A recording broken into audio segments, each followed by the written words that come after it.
Hi friends, நம்ம எள்ளு சாதம் செய்யலாம் வாங்க. கடாய் சூடானதும் எண்ணெய் ஊற்றிக்கோங்க. எண்ணெய் சூடானதும் கொஞ்சம் கடுகு, உளுந்தம் பருப்பு, கருவேப்பிலை, சின்ன வெங்காயம், வெள்ளைப்பூடு ஆட் பண்ணி நல்லா வதக்கி விட்டுக்கோங்க. சூப்பராக இருக்கும். சின்ன பிள்ளைகளுக்கு நல்லா கொடுக்கலாம், நல்லா சாப்பிடுவாங்க. நீங்கள் இந்த மாதிரி ட்ரை பண்ணி பாருங்கள். அதுக்கப்புறம் கொஞ்சம் எள்ளை ஆட் பண்ணிக்கோங்க. தேங்காய் சில்லு எடுத்து வச்சுக்கோங்க, அதையும் ஆட் பண்ணி நல்லா வதக்கி விட்டுக்கோங்க. கொஞ்சோண்டு புளி சேர்த்தா போதும், நிறையா சேர்க்க வேணாம். நல்லா வதக்கி விட்டுக்கோங்க. அப்புறம் உரப்புக்கு கொஞ்சம் 2 வத்தலை ஆட் பண்ணி நல்லா வதக்கி விட்டு மிக்ஸி ஜாரில் உப்பு போட்டு அரைச்சி எடுத்துக்கோங்க. சூப்பராக இருக்கும், டேஸ்ட்டாக இருக்கும். இந்த மாதிரி செஞ்சு பிள்ளைகளுக்கு ஊட்டி விடுங்க, நல்லா சாப்பிடுவாங்க. ட்ரை பண்ணி பாருங்கள்.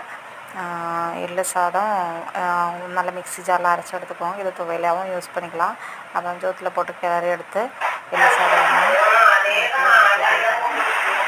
தேங்க்யூ.